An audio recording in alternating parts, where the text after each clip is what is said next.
아버지 하나님을 찬송합니다. 하나님을 아버지라 부르며 기도하게 하심도 감사합니다. 사랑이신 아버지 하나님을 찬송합니다. 하나님 아버지, 우리가 이렇게 하나님 앞에 나와 예배를 드릴 수 있도록 부르심은 주께서 우리를 알고 계시기 때문입니다. 우리가 또한 하나님을 알기 때문입니다. 주님의 무한한 자비하심으로 4월의 23일 주일을 맞이하게 하셨습니다. 특별히 18년 전 다드림교회라는 이름을 예비해 주시고 예수 그리스도의 이름으로 모인 그들을 축복하사 오랜 세월을 은혜로 이끌어 주신 사랑에 감사드립니다. 지난 삶 속에 신실하게 일하신 주님을 기억하며 감사함으로 찬양합니다. 다음 세대를 위해 날마다 기도하기를 원합니다. 유치부, 초등부, 청소년부, 청년부에서 드리는 예배 가운데 주님의 풍성한 사랑을 경험하는 예배 시간이 되도록 도와주시옵소서. 우리의 마음을 깨워주시옵소서. 청년부가 주관하는 바자회도 풍성한 사랑의 나눔이 나타나게 해주시옵고, 청년부를 섬기며 함께 식사하는 분들에게도 큰 은혜가 넘치게 하여 주시옵소서. 오병이어 반찬 가게도 축복해 주시옵소서. 김병년 목사님을 통해 주시는 하나님 말씀이 이 시간 우리 심령 안에서 은혜로 작용하게 하여 주시기를 소망합니다. 전하실 때 담대함을 주시고 말씀을 성령으로 깨닫는 귀한 시간 되도록 도와주시옵소서. 예배로 섬기시는 교사분들과 교육자님들과 찬양팀과 청소하는 관리 집사님, 주신 직분을 맡아 은밀하게 섬기시는 직분자님들 모든 분들에게 큰 감사와 기쁨을 주시고, 성도로 이 자리에 있는 모든 분들에게도 동일하게 하나님의 크신 은혜가 풍성하게 넘치게 하시기를 소망합니다. 하나님 아버지, 병중에 있어 예배를 드리러 발걸음을 못하는 분들도 주께서 아시오니 병환 중에서라도 주를 부르고 구원의 은혜를 베풀어 주신 것을 감사하며 찬양하게 하여 주시옵소서.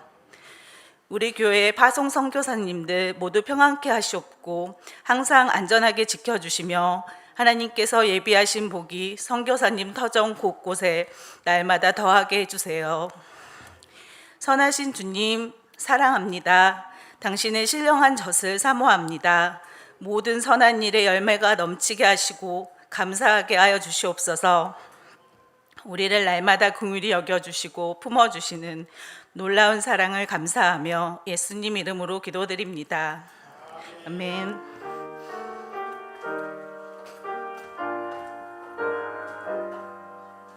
5월 14일 날 저희 네 번째 임직식을 하는 것 같습니다. 그래서 앞으로 4주 동안 오늘 읽은 민수기 16장 말씀을 가지고 임직에 관한 설교를 하려고 합니다. 오늘은 이렇게 직분을 오해하면 어떤 일들이 생길까 하는 말씀을 전하려고 합니다. 저도 담임으로서 이런 직분, 임직을 준비할 때에 임직의 순서나 행사도 좀 생각을 하지만 지난 3번에 걸친 임직식이 끝나고 또 직분을 받은 성도님들이 어떻게 그 직분을 잘 감당하는가 이것도 돌아보게 되었습니다. 사실 우리 모두가 다 한 가지 기억해야 할 것은 세상을 섬기는 일에는 직분이 필요하지 않습니다. 세상에 나가서 누가 장로로서 권사로서 안수집사로서 그렇게 세상에 나아가는 게 아니잖아요. 전부 다 세상은 그리스도 안에서 그리스도로 말미암아 세상에 파송이 된 것이기 때문에 저와 여러분에게 이런 직분은 전혀 필요가 없습니다. 이 직분은 교회 안에서 필요한 것이지요. 우리가 직분이라는 말을 쓸 때에 자꾸만 혼돈하는 몇 가지가 있는데 이것을 가지고 오늘 말씀을 전하려고 하는 주된 내용입니다. 사실 집사라는 어원은 식탁에서 시중 드는 사람 이런 뜻도 있지만 먼지를 뒤집어 쓰는 사람 이런 뜻도 있습니다. 굉장히 실감나지 않습니까? 먼지를 뒤집어 쓰는 사람, 청소를 얼마나 해야지 그 먼지를 뒤집어 쓰고 사소한 일들을 얼마나 많이 해야지만 그 직분을 감당할 수 있겠습니까? 우리가 일상화된 일들을, 사소한 것들을 기쁘게 감당하는 일이 바로 이 집사의 직분이라는 거지요. 그런 점에서 나는 받은 직분을 어떻게 잘 감당하고 있는가 한번 저 자신도 돌아보게 됩니다. 18년을 돌아보면서 가장 아팠던 것, 직분을 받았지만 여러 가지 이유로 교회를 떠난 사람들이 있습니다. 안수 집사님이기도 하고 장로님이기도 하고 권사님이기도 하고 다들 이사 때문에 여러 삶의 환경 때문에 떠난 건 맞습니다. 그런 분들이 있지만 이 직분을 위임받은 일, 이것이 자신이 원하는 어떤 것과 갈등이 생길 때에 그냥 받은 직분조차도 그냥 가볍게 여기고 슬그머니 떠난 그런 형제 자매들이 있습니다.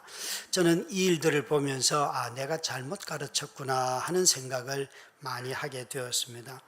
우리 성도들이 직분에 대해서 오해하는 것이 있는데 어떤 사람들은 직분이 필요 없다 이렇게 말씀하시는 분들이 계세요. 직분이 필요 없다. 예, 맞습니다. 여러분, 다시 말씀드리지만 세상을 섬기는 데는 직분이 필요 없습니다. 세상에 나가서 무슨 장로라는 타이틀 가지고 아무 소용없습니다. 오히려 그 이름에 직분에 걸맞게 살지 못하면 더 큰 욕이 되기도 합니다. 목사도 마찬가지죠, 여러분. 그러나 여러분, 이것은 세상에 살아가는 데는 필요하지 않지만 이 교회를 섬기는 데는 반드시 직분이 필요합니다. 주님의 몸된 교회를 섬기도록 불러주셨기 때문에 그렇죠. 우리가 직분을 받은 사람들 중에 이 직분을 잘 감당하는 사람들이 있고 직분을 받았지만 감당하지 않는 사람들이 있어요. 여러 모양이 있겠죠. 지난 주일날 제가 가만히 어떻게 화장실에 들어가다가 수건을 교체하는 권사님과 장로님을 만났어요. 원래 그 일은 거리가 멀어서 교회를 옮긴 양신영 권사님이 하시던 일이에요. 우리 권사님이 우리 교회 출석하실 때는 주일날 새벽에 제가 교회에 있으면 일찍 와 있으면 일찍 오셔가지고 그 수건을 교체하고 가세요. 성도들 오기 전에. 근데 그분은 아시다시피 무릎에 관절염이 있어가지고 교회 계단을 올려는 게 너무너무 어려우셨어요. 그런데도 성도들 오기 전에 미리 해놓고 간다고 주일 새벽 일찍 와서 수건 2장 딱 교체하고 가는 거예요. 그런데 그 일도 정말 얼마나 성실하게 감당하시는지, 저는 그 일을 누군가에게 부탁도 안 드렸는데 우리 장로님 부부가 묵묵히 하는 것을 보면서 참 성도들이 구석구석에 많은 일들을 하고 있구나 하는 것을 눈여겨보게 돼요. 그런 관심과 사랑에 다시 한번 감사를 드립니다. 집에 있으면 저한테 화장실에 들어간 새놈들이 제일 많이 부탁하는 게 아빠 수건 주세요. 아빠 휴지는요. 이런 얘기를 많이 해요. 여러분, 집에서 수건 주세요, 화장지 주세요 그러면 제 입에서 야, 그것 좀 가지고 들어가지, 그런 이야기를 얼마나 많이 합니까? 근데 교회는 안 그럴까요? 여러분, 자기 방을 안 치우는 사람들은 교회 치울 게 없어요. 그냥 그거 뭐 거기 있으나 저기 있으나 다 똑같아. 그런데 다른 사람들을 생각하다 보면 정리라는 게 필요하고 준비라는 게 필요하고 배려라는 게 필요해요. 그런데 여러분, 이게 정말 남을 생각하고 몸을 생각하지 않으면 누구도 할 수 없는 일이지요. 여러분, 정말 직분은 교회를 섬기는데 꼭 필요한 일들인데 우리 성도님들이 오해하는 게 뭔가 하면 모든 성도는 하나님 앞에서 동등합니다 하는 것하고 모든 성도들이 그러기 때문에 동등한 책임을 집니다 하는 것은 다른 얘기예요. 모든 성도들이 하나님 앞에서 동등하죠, 여러분. 이것은 틀림없는 사실입니다. 오늘 본문도 보시면 모세와 아론을 비판하고 있는 이 본문에 나오는 고핫 자손의 고라와 또 르벤 자손의 세 자녀들, 후손들이 다 그 이야기를 합니다. 이 두 부류, 고라와 르벤 그 아들들이 성막을 중심으로 말한다면 성막 남쪽에 배치되어서 일을 맡아 사던 사람들이에요. 그래서 이 고라 자손과 그 다음에 르벤 지파는 남쪽에 있었는데 다음 주에도 설교가 이어지겠지만 이 두 족장들은 자신들이 한 가정은 이 고핫 자손은 제사장이 되고 싶어 하였고, 르우벤 지파에 속해 있는 사람들은 자신들이 맞이임에도 불구하고 그 특권을 잃어버렸기 때문에 항상 마음에 불평이 있었어요. 그래서 이들은 이렇게 말합니다. 이 16장의 반란의 주동적인 역할을 하면서 뭐라고 말하는가 하면 3절 말씀입니다. 함께 읽도록 하겠습니다. 시작. 그들이 모여서 모세와 손을 거슬러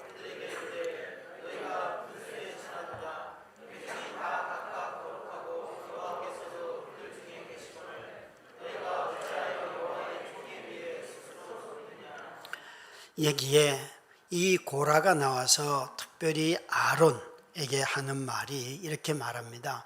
너희가 참 분수에 지나치다. 회중이 다 거룩하다. 우리 모두가 다 하나님의 백성으로 거룩하고 우리 안에도 하나님이 계시는데 어찌하여 너희들만 높이느냐, 이렇게 말했어요. 정말 이들이 하는 말은 맞습니다, 여러분. 하나님의 백성들은 다 거룩하지요. 하나님의 백성들 안에는 하나님이 계시지요. 또 하나님이 성령을 우리 가운데 부어주셔서 예수 안에서 거듭난 사람들은 다 하나님의 영이 거하는 자들이에요. 지금 이 고라가 그렇게 말하고 있어요. 그래서 하나님의 백성이기 때문에 너와 나는, 우리 모두는 다 동등하고 나도 그 일을 할 수 있다. 이게 지금 고라가 하는 말이에요. 그래서 고라는 2절에 보면 내가 이스라엘 자손 총회에서 택함을 받은 자라고 했습니다. 이스라엘 자손의 총회에서 택함을 받은 자, 사람들 중에서 뽑혔는데 그들의 이름 있는 자라고, 특별히 오늘 반란을 일으키는 250명의 족장들, 지도자들을 향하여서 이름 있는 자, 여러 족장이 250명보다 훨씬 많았지요. 그런데 그 사람들 중에서 이 250명은 특별히 더 특출한 사람들이라는 거예요.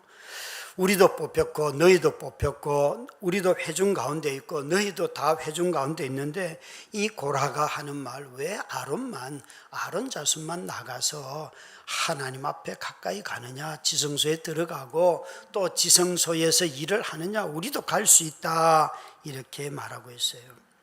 여러분, 이 말은 지금 고라의 자손들이 이렇게 말하고 있습니다. 하나님의 백성으로서 너와 나는 동등하다. 그러니까 나도 그 일을 할 수 있다. 이렇게 말한 것이에요. 너나 나나 다 똑같다. 하나님을 섬기는 일에 있어서 다 똑같다.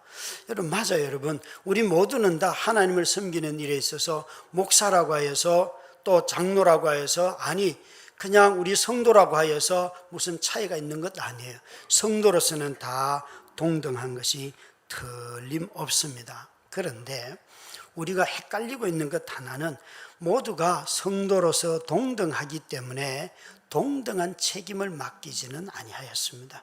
동등하게 일을 분배하지는 아니하였습니다. 만약 그렇게 되었다면 은사가 필요 없고 하나님의 부르심과 선택이 필요가 없죠. 내가 하고 싶은 대로 하면 돼요. 나도 잘할 수 있어요.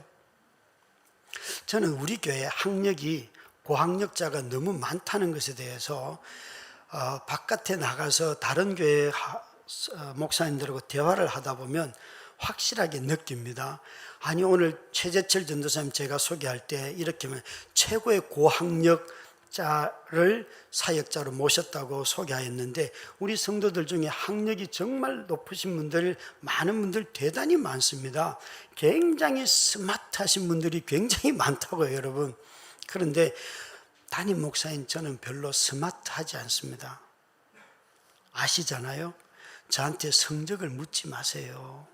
학교 성적이나 무슨 성적이나. 제가 볼 때 우리 성도님들 중에 정말 공부 잘하는 분들이 얼마나 많다고요.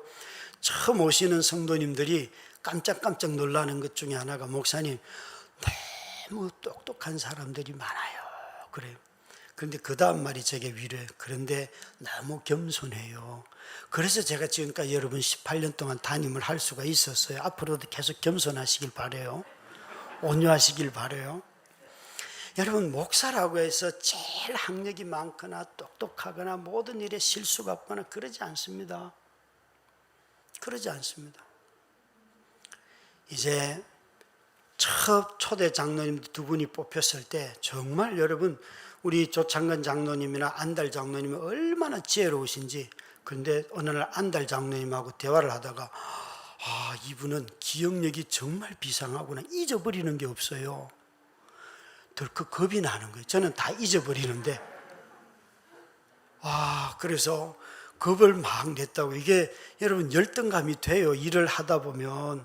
그런데 장로님이 저의 그런 약점을 아시고 이렇게 어떤 것을 결정할 때 되면 목사님 지난번에 이런 일을 하셨습니다, 이렇게 알려주세요. 여러분 진짜 고맙더라고요. 난 무슨 얘기했는지도 몰랐는데 그걸 다 알려주세요. 미리미리 배려를 해주세요. 여러분 얼마든지 터집 잡을 수 있잖아요. 목사님 그것도 기억을 못합니까? 이렇게 해야지 저렇게 해야지 그러실 수 있는데 제 성향을 아시고 슬쩍 말씀을 하죠. 목사님 지난번에는 이렇게 말씀을 하신 것 같은데 한번 잘 살펴보시면 좋을 것 같습니다, 말씀을 해주세요. 여러분 지혜로운 장로님들이 계셔서 그래도 무탈하게 어느 정도 잘 지나왔다고 생각합니다. 저 혼자로서는 교회 못합니다. 여러분 정말 너무너무 지혜로운 분들이 많으셔서, 아니 그 장로님들이 세워졌을 때 제일 먼저 제게 부탁한 게 뭔가 하면, 목사님 예산을 짜셔야 됩니다. 예산을 왜 짭니까? 지금 10년 동안 아무 탈 없이 쓰는 대로 써도 한 달에 남는 거 100만 원도 안 되는데 무슨 예산을 짭니까?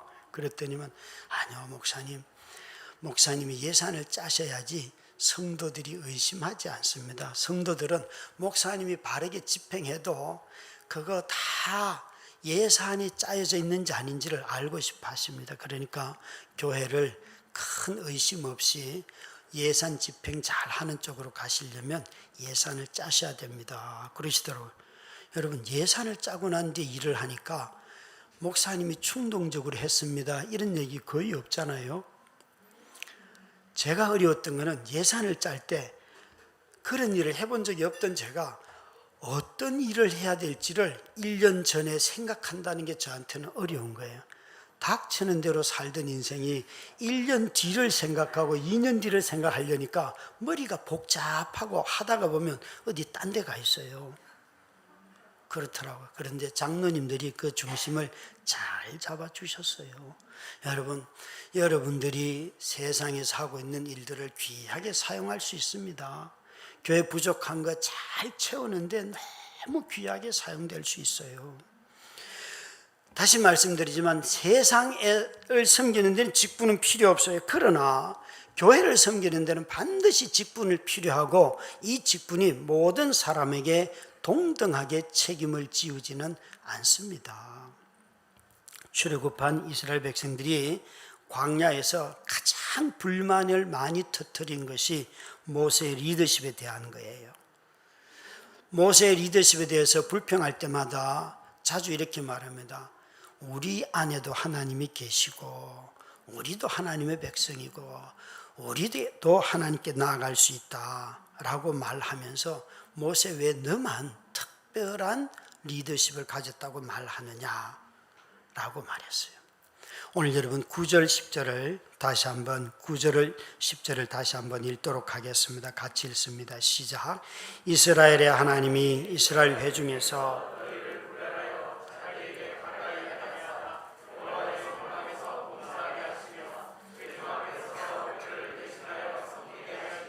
너희에게 작은 일이겠느냐?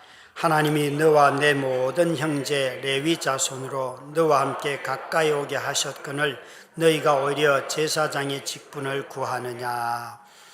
여기에 고라의 이야기를 듣고 모세가 이렇게 말하고 있어요.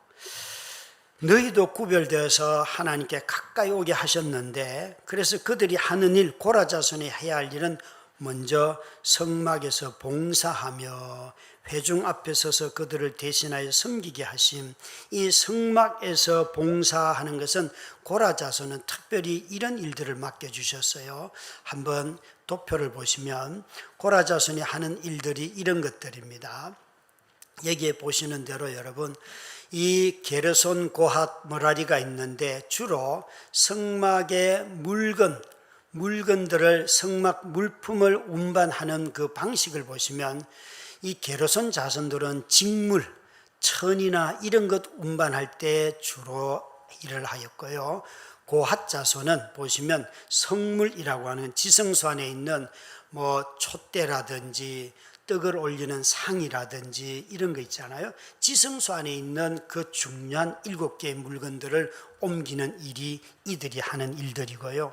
그리고 머라리 자손들은 주로 이런 기둥이나 아주 무거운 놋 같은 거 이런 거 옮기는 일들을 각각 했어요. 그런데 이것이 섞이면 안 됩니다. 이 고핫 자손이라고 해도 이 성물을 직접 만지면 안 돼요. 보자기를 잘 싸가지고 옮겨야 했어요. 이들이 지성소에 들어오면 이들은 죽음을 맞이하는 거예요. 이것이 바로 그들이 해야 할 일들이었어요. 그래서 하나님이 지금 9절 10절에 하시는 말씀은 뭔가 하면 너희 자손에게 고핫 자손에게 맡긴 것은 이런 거룩한 물건을 옮기고 싸고 이동하고 배치하고 하는 모든 일들을 너희에게 맡겼다. 이렇게 하나님이 말씀하세요. 뿐만 아니라 이스라엘이 성막을 중심으로 배치를 한 것을 보면 먼저 안에 지성소가 있고 성막이 있고 그 성막 사방에다가 이스라엘 백성들을 배치를 하였잖아요. 그것은 이 레위 자손을 배치를 하였잖아요. 이것은 이스라엘 백성들이 함부로 지성소에 나오지 못하도록 성막에 들어오지 못하도록 하는 일이었어요. 뭔가 하면 그들이 직접 하나님께 나오면 그들이 다 죽음을 당하기 때문에 그래서 이제 내려주셔도 돼요. 네.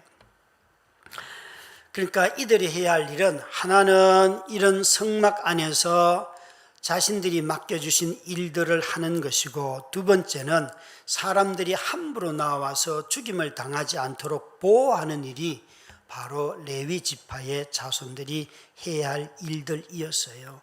지금 그 이야기를 하는 거예요. 모세는 하나님이 너희들에게 이 일 맡긴 것만 해도 너무 귀하고 너무나 큰 일인데 너희들은 어떻게 작다고 여기느냐? 아니 너희가 제사장이 되려고 하느냐라고 말하고 있지요. 여러분, 하나님께서 하나님의 교회를 섬기고 세우는 일에 각각의 은사들을 주셔서 교회를 섬기게 하셨어요. 자신이 잘하는 것을 하는 것이 중요한 게 아니고 교회가 필요로 하는 것을 하는 것이 은사이에요. 그것이 하나님의 부르심이에요. 그런데 오늘날 교회 안에 있는 아주 사람들의 태도 중에 하나는 자신이 잘하는 걸 하고 싶어요. 여러분, 그러나 교회는 여러분이 잘하는 것 때문에 교회가 더 어려움에 빠질 수도 있습니다. 한 번은 이 에어컨을 설치하는 친척이 와서 에어컨을 설치하길로 제가 어떤 얘기를 하니까 참 형님도 교만합니다 이러는 거예요. 그래서 너는 뭘 보고 나를 교만하다 그러냐? 아니, 그분이 이렇게 말하는, 제가 그때 이 의자 줄 맞추는 거 보면서 이 줄을 왜 못 맞출까? 이 얘기를 하니까 아니 멀쩡하게 서 있는 의자 줄이 좀 어긋나도 누군가 열심히 해서 세웠으면 됐지. 당신의 기준에 안 맞는다고 또 그걸 이야기하냐고 이러는 거예요. 그러면서 그게 바로 교만이라는 거예요.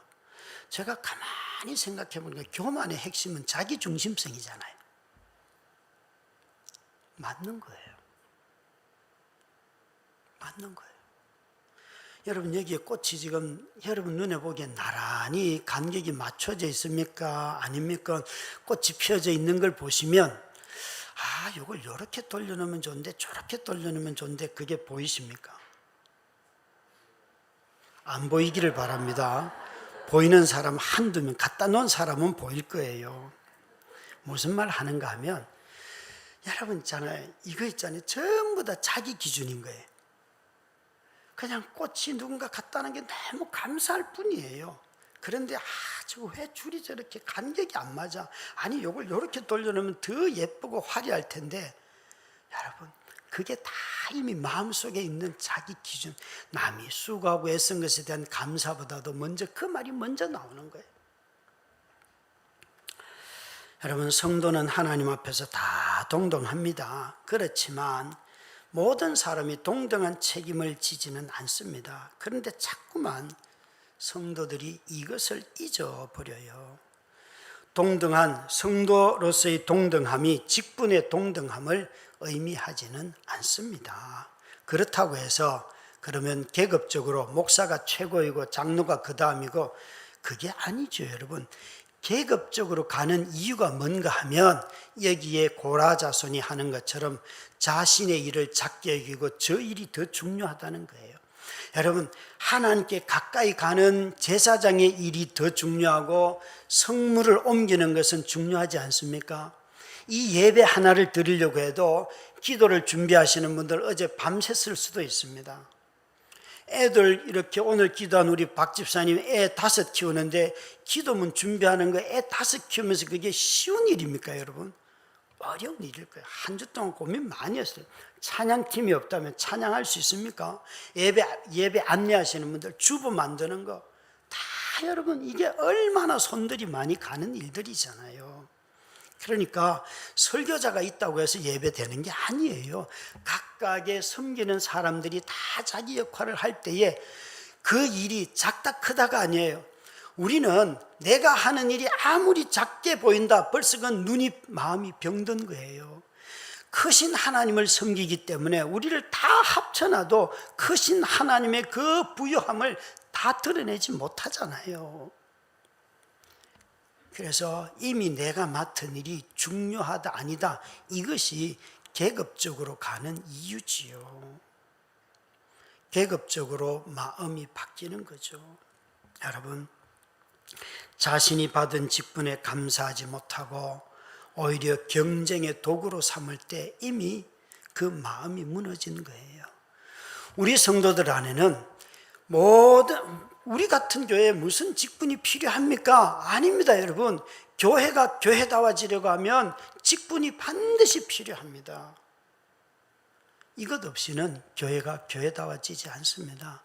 우리 안에 직분 없어야 된다고, 직분으로 말미암아 나타나는 계급성, 이런 것 때문에 부정적으로 생각하시는 분들이 있습니다, 여러분.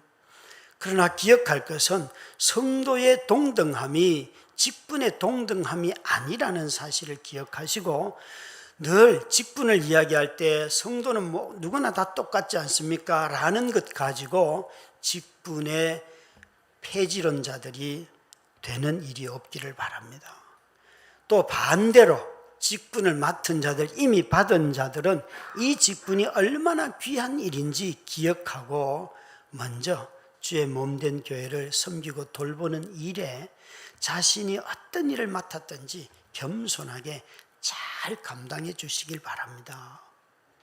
여러분, 직분을 오해하게 되면 오늘 본문에 2가지의 일들이 일어나는데, 먼저는 직분을 오해하게 되면 직분을 맡은 자들의 약점을 이용하여서 자신의 이득을 취하려고 해요.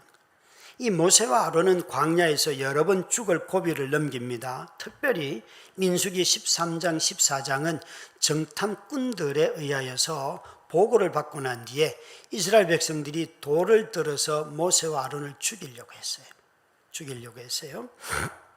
14장 10절 이런 본 구절을 보시면 여기 있는 것처럼 온 회중이 그들을 돌로 치려 하는데 여호와 영광이 회막에서 이스라엘 모든 자손에게 나타나시니라. 14장 4절은 함께 읽도록 하겠습니다. 시작.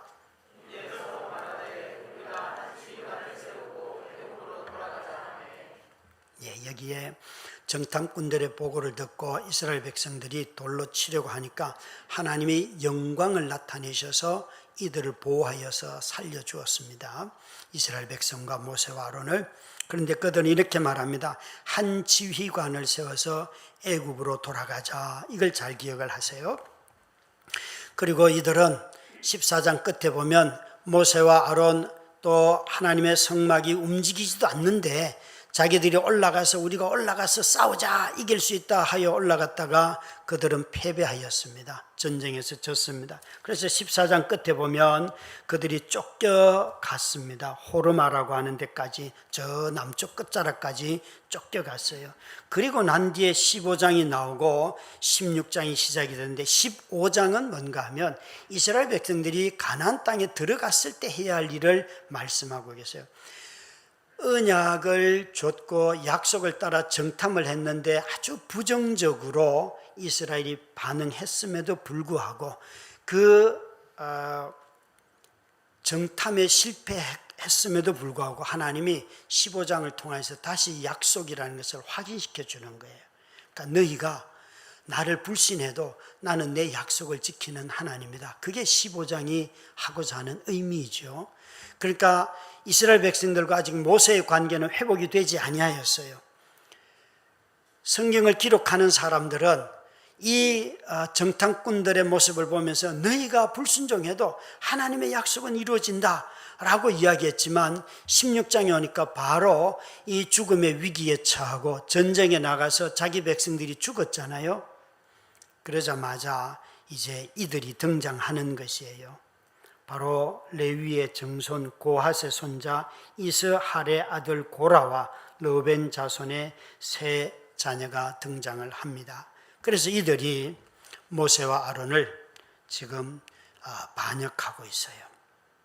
이들이 어떤 시기에 등장하는가 하면 바로 모세와 아론이 위기에 처하였을 때에 이들이 지금 백성들로부터 돌을 맞아 죽을 위험에 처하였고 백성들이 모세와 아론의 말을 듣지 않고 자기들 먼저 올라가서 전쟁을 했지만 전쟁에서 패배해서 사람이 죽었고 심지어 오늘 16장 뒤에 보면 나중에 이 자손들이 지진에 의해서 죽음을 맞이하잖아요.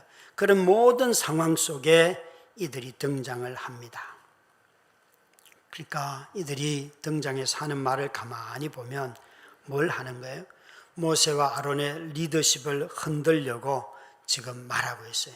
너희들이 인도하지도 못했고 심지어 가나안 땅에서 죽어야 했어요. 모세와 아론은 하나님이 너희들도 이 1세대와 함께 광야에서 죽는다고 이미 말씀하지 않았느냐?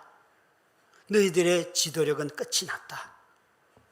이제 내가 또 우리가 그 지도력을 가지고 행사하마라고 이들이 말하고 있다는 거죠. 정말 직분을 잘못 이해하면 직분을 행하는 자들의 약점, 그들의 실수, 그들의 위기에 처했을 때 그 사람들을 비난하고 마치 그것이 하나님의 뜻인 것처럼 하나님이 나에게 절호의 기회를 주셨다라고 말하면서 그 기회를 활용하여 자신의 리더십을 행사하려고 해요. 가나안 땅에 들어가지도 못하고 전쟁으로 많은 사람이 죽었고 또 아론과 모세는 실패하였어요. 이 틈을 타서 고라와 그 일당이 반기를 들었다는 거죠. 여러분, 이들의 질문은 이게 아니에요. 왜 우리가 이 땅에 1세대가 들어가지 못할까? 이걸 묻는 게 아니에요. 왜 전쟁에서 패배했는가? 올라가서 전쟁을 했음에도 불구하고 우리는 왜 졌는가? 이걸 묻는 게 아니에요.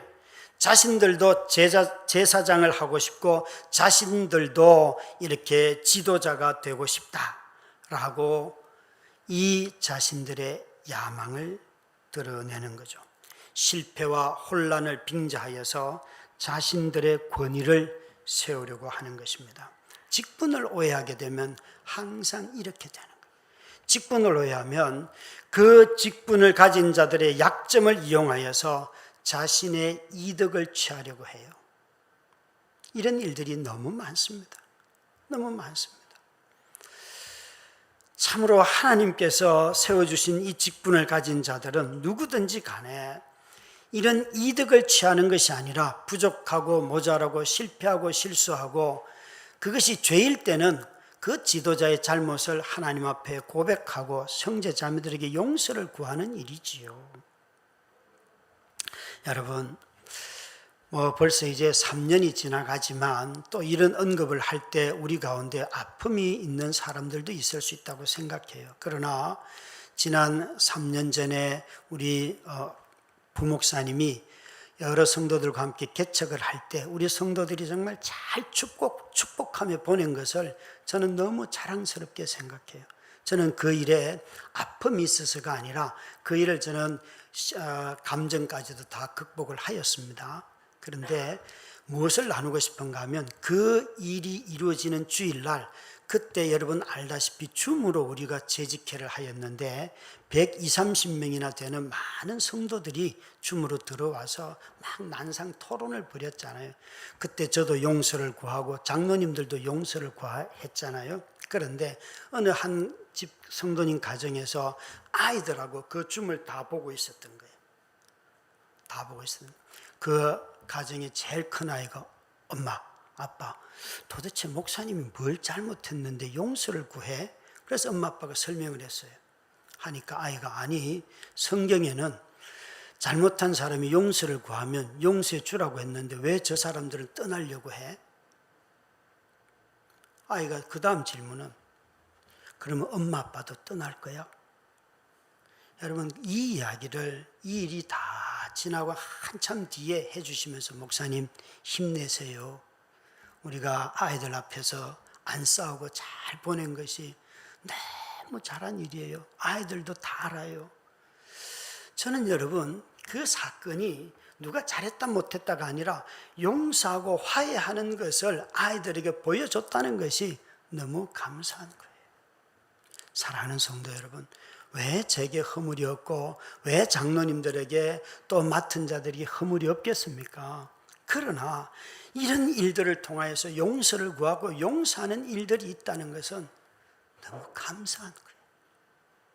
여러분 18년 동안 은혜 가운데 지켜왔습니다. 우리가 지킨 게 아니죠. 하나님이 지켜주셨어요. 여러 직분을 세워서 감당할 수 있었어요.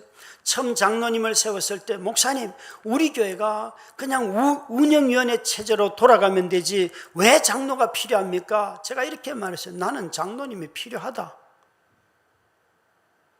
나는 장로님이 필요하다. 더 책임을 맡아주실 장로님들이 필요하다. 여러분 직분을 오해하게 되면 자신의 이익의 수단으로 직분을 활용합니다. 그래서 베드로 사도는 이렇게 말하잖아요. 모든 장로들, 감독자들에게 사사로이 자기 이익을 추구하지 말며. 여러분 목사인 제가 이 직책을 가지고 사사로이 자기 이익을 추구하면 우리 교회는 망하는 것입니다. 누구도 자신의 유익을 취해서는 안 될 것입니다. 뿐만 아니라 직분을 오해하게 되면 사람의 지지를 하나님의 선택, 하나님의 부르심과 일치시킵니다. 여기 5절, 6절 말씀, 7절 말씀, 우리 5절부터 7절까지 말씀을 함께 읽도록 하겠습니다. 같이 읽습니다. 시작. 고라와 그의 모든 무리에게 말하여 이르되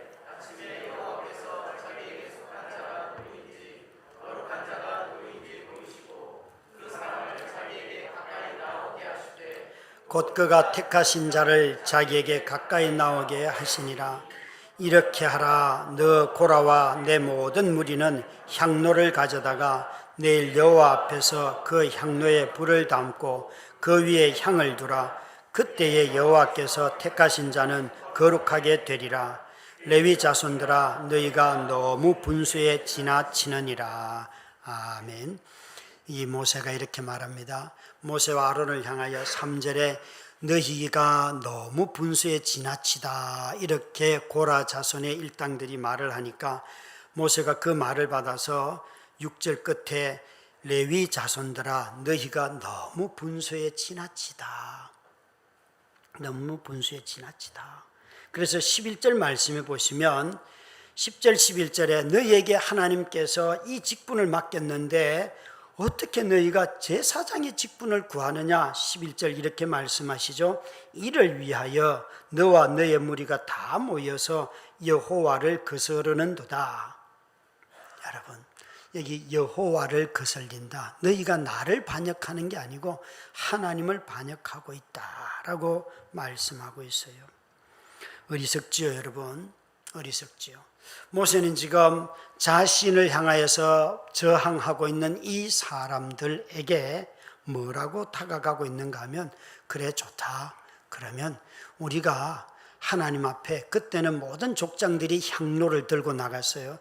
하나님 앞에 우리 각자의 향로를 들고 한번 나아가 보자. 하나님이 도대체 누구에게 임하는지 보자. 누구와 말씀하는지 보자. 너희가 우리에게도 하나님이 말씀하시고 우리도 거룩하고 우리 가운데 계시니까 우리 똑같은 거 아닙니까? 라고 말하니까 그래 그러면 좋다. 우리가 다 향로를 들고 하나님 앞에 섰을 때에 하나님이 누구에게 말씀하시는가 보자. 누구에게 임하는가 보자. 이것은 다음 주의 설교의 주제가 됩니다. 모든 직분은 하나님의 친밀함으로부터 모든 권위가 나오는 것입니다. 정말 모세는 그가 이렇게 자신을 향하여서 반대하는 사람들의 의견들을 그대로 받아들이고 하나님 앞으로 나아갑니다. 왜 그랬을까요? 모세는 알고 있습니다. 여러분, 내가 하나님께 이렇게 할 거야 저렇게 할 거야 그것보다 더 중요한 것은 하나님이 이 일로 사람을 부르시고 그 직분을 구별하여 세우신다는 거예요. 저는 우리 직분을 이미 받은 장로님들, 권사님들, 안수집사님들이 하나님이 우리를 구별하여 세웠다는 이 말씀들을 좀 중하게 여기시길 바랍니다. 너무 가볍게 여기고 그건 뭐 있어도 되고 없어도 되고 제가 사는데 아무 지장 없습니다. 예, 사는 데는 지장 없지만 교회를 섬기는 데는 너무나 중요한 일입니다. 하나님을 무시하는 일이 될 수가 있습니다. 그렇다고 해서 그것 가지고 위세 떨 일은 없죠, 여러분. 그게 아니잖아요. 하나님이 내게 맡겨주신 것이라면, 다윗의 표현대로 한다면 내가 왕이지만 세상에서 이스라엘 백성의 왕으로 천날을 사는 것, 악인들 가운데 천날을 사는 것보다, 천수를 하는 것보다 하나님의 성전의 문지기로 하루 사는 게 더 좋습니다. 여러분, 그는 왕의 직분과 문지기 직분을 비교하면서 내가 누구를 섬기는지 이해하였습니다. 저도 마찬가지입니다. 우리가 만약 누구를 섬기는지를 잊어버리면 우리 또한 그 직분을 가지고 내가 장로인데 네가 내 말 안 들어? 내가 목사인데 너희가 내 말 안 들어? 이렇게 말하겠지요. 그러나 우리가 섬기는 분이 하나님이라는 사실을 기억한다면 결코 받은 직분을 함부로 말할 수가 없을 것입니다. 우리 모두가 하나님의 자녀가 된 것, 그리스도 예수로 말미암아 그건 은혜지요. 그러나 여러분, 예수님이 자신을 나의 아버지는 하나님이시고 나는 그분의 아들이다 하는 말과 우리 자신들이 하나님의 자녀가 된 것하고 똑같은 게 아니잖아요.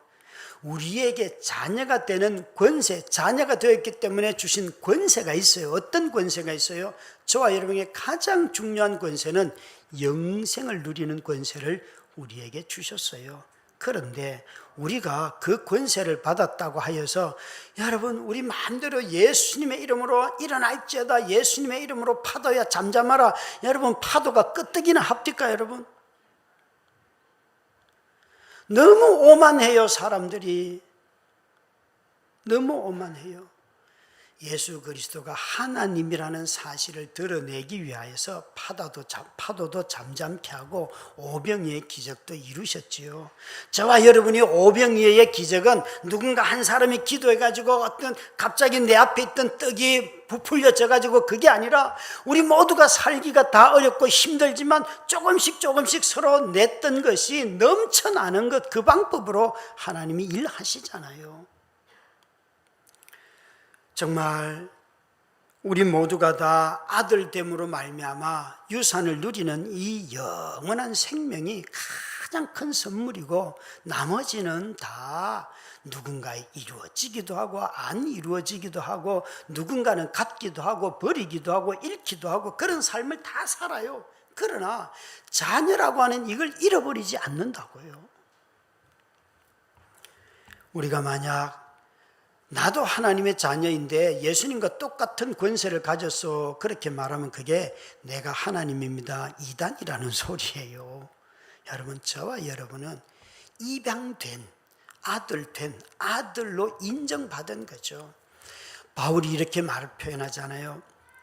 디모데후서 2장에 보면 디모데후서 1장 6절 7절에 보면 나를 충성스럽게 여겨 나에게 이 직분을 맡겨주시면 내가 충성스러워서가 아니라 충성스럽다고 하나님이 여겨주셨다는 거예요. 여러분, 직분을 맡고서 지금까지 계셨던 분들, 여러분 지난 시간 가지고 괴로워하지 마세요. 하나님이 그럼에도 불구하고 충성스럽게 우리를 여겨주신다는 거예요. 우리 너무 지난 시간 잘했다 못했다 막 이런 얘기를 너무 자신을 괴롭히는데 이 설교를 들으면서도 또 자신을 괴롭힐지 모르겠어요. 바울은 죽는 순간에 깨달았어요. 하나님 나를 충성스럽게 여겨서 이렇게 내게 직분을 주셨구나. 그것을 기억하시기 바랍니다. 세상을 섬기는 데는 직분이 필요 없지만 교회를 섬기는 데는 직분이 반드시 필요합니다. 이 직분은 아픈 성도들을 돌아보고 궁핍한 성도들을 찾아가서 위로하고 함께 떡을 나누고 교제하고 그런 것입니다. 인생의 계급장 다는 거 아닙니다. 이것 없이도 세상은 살아갈 수 있지만 교회를 섬기고 교회를 돌보고 성도들 돌보는 일들에 있어서는 이 일이 꼭 필요하다는 것을 기억을 하고 이미 받은 분들은 귀하게 여기시고 또 성도들이 우리 모두가 성도로서는 동등하지만 교회에서 이 직분자들과 함께 교회를 세워가는 부르심을 입었다는 것을 기억하고 이들을 존중해 주시기를 주의 이름으로 축원합니다. 우리 함께 한 목소리로 기도하십시다. 5월 14일 날 우리 직분 임직하는 이 일에 먼저 안수 집사님들, 권사님들, 장로님들 겸손하게 임하게 해 주시옵시고 또 다른 교회에서 이미 받은 직분자들인데 시간이 지나야지만 다시 임명하여서 임명이 되기 때문에 기다리는 분들도 우리 성도들과 함께 좋은 교제를 해가면서 잘 교회를 섬기게 해 주시옵소서. 모든 성도들이 이 직분 받는 것을 귀하게 여기게 하여 주옵소서. 우리 기도하겠습니다. 아버지 하나님 고맙고 감사합니다.